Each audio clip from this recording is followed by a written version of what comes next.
بسم الله الرحمن الرحیم. د علم النحو د دروسو په سلسله کې دا زمونږه 5 نمبر درس دی. دې نه مخکې دروسو کې مونږه د اسم ډومبې تقسیم کړی و د تعداد په اعتبار سره. ان شاء الله تعالی په دې درس کې به مونږه د اسم دویم تقسیم کوو د تذکیر و تانیث په اعتبار سره. د تذکیر و تانیث په اعتبار سره د اسم دو قسمونه دي. یو قسم دی مذکر او دویم قسم دی مؤنث. مؤنث دا به مونږه هغه اسم ته وایو چې په هغې کې علامات د تانیث یعنی په هغې کې د مؤنث علامات هغه پکې موجود وي، خوا که دغه علامات لفظي وي او که تقدیري وي.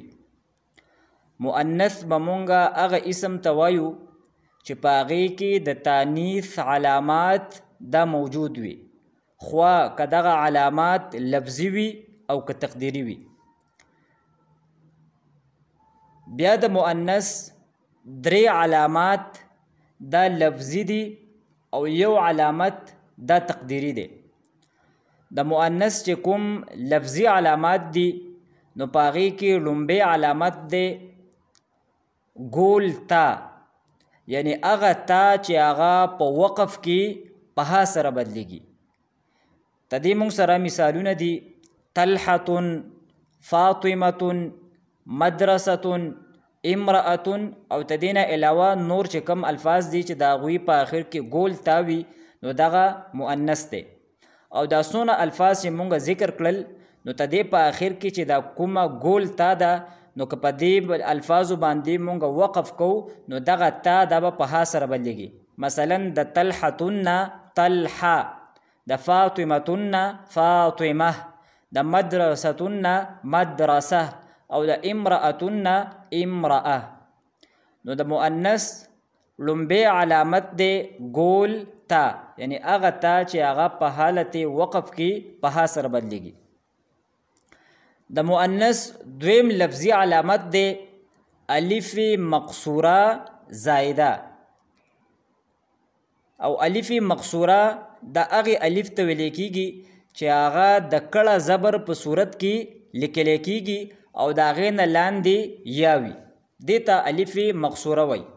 خو د مؤنث علامت هغه الف مقصوره دی چې هغه زایده وي، یعنی د فا عین او د لام کلمې په مقابله کې دغه الف نه وي. د دې موږ سره مثالونه دي حسنا. نو د حسنا په آخر کې الف مقصوره زایده ده. داسې سلما، حبلا. نو سلما، حبلا دا مؤنث دي ځکه چې په دې کې د مؤنث علامت الف مقصوره زایده دی. د مؤنث دریم لفظي علامت دی الف ممدوده زایده. الف ممدوده دا به مونږه هغې الف ته وایو چې د هغې نه وروستو حمزه وي او ته دغې الف د پاسه مد وي. الف ممدوده دا به مونږه هغې الف ته وایو چې ته دې نه وروستو حمزه وي. نو د مؤنث علامت هغه الف ممدوده دی چې هغه زاید وي، یعنی د فا عین او د لام کلمې په مقابله کې نه وي. د دې موږ سره مثالونه دي خنساء. نو دا مؤنث دی ځکه چې په دې کې د مؤنث علامت دی الف ممدوده زایده. دویم مثال دی حمراء. دریم مثال دی صحراء او داسې نور الفاظ چې د هغې په آخر کې الف ممدوده زایده وي. نو دا درې خو د مؤنث هغه علامات دي چې دا لفظي دي او مونږ او تاسو ته په نظر باندې راځي.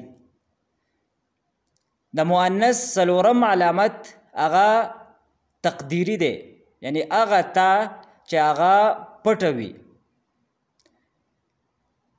د دې یو مثال دی ارضن. نو ارضن دا مؤنث دی او په دې کې د مؤنث علامت دا ښکاره په لفظونو کې موجود نه دی بلکې په دې کې تا مقدره ده، یعنی پټه ده، ځکه چې ته دې کم تصغیر دی هغه اوریزتون دی او د تصغیر نه د یو څیز اصل معلومیږي نو په دې تصغیر کې ته دې په آخر کې ګول تا ده.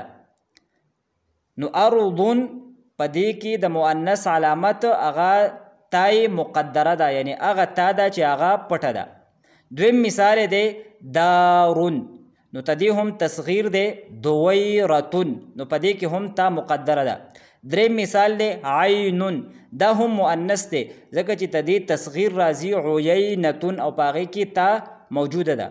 او د مؤنث دې قسم ته یعنی هغه مؤنث چې په هغې کې د تانیث علامت هغه مقدر وي نو دې ته مؤنث سماعي وایي.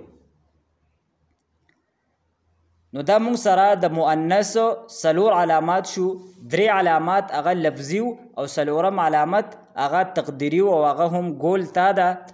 نو دغه ګول تا دا به پکې پټه وي. د تذکیر و تانیث په اعتبار سره د اسم دویم قسم و مذکر. مذکر به مونږه هغه اسم ته وایو چې په هغې کې د تانیث د علاماتو نه یو علامت هم موجود نه وي. مثلا رجلون، نو په رجلون کې د تانیث یو علامت هم نشته دی. کتاب، نو په کتاب کې د مؤنث یو علامت هم نشته دی. او داسې نور هغه الفاظ چې په هغې کې د تانیث علامات نه په لفظونو کې وي او نه تقدیري وي نو موږ به دغې ته مذکر وایو. بیا د ذات په اعتبار سره د مؤنث دو قسمونه دي، یو ته مؤنث حقیقي وی او دویم ته مؤنث لفظي وی. مؤنث حقیقي دا به مونږه هغې مؤنث ته وایو چې د هغې په مقابله کې نر حیوان وي. مؤنث حقیقي دا به مونږه هغې مؤنث ته وایو چې د هغې په مقابله کې نر حیوان وي.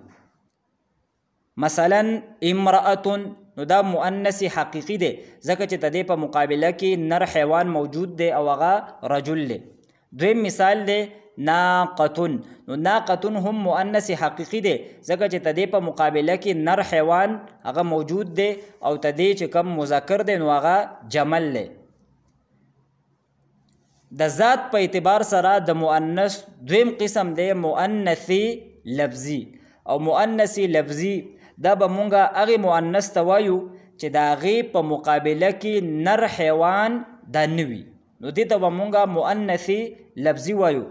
د دې یو مثال دی ظلمتون، نو په ظلمتون کې د تانیث علامت دا په لفظونو کې موجود دی لیکن دا مؤنث حقیقي نه دی بلکې دا مؤنث لفظي دی.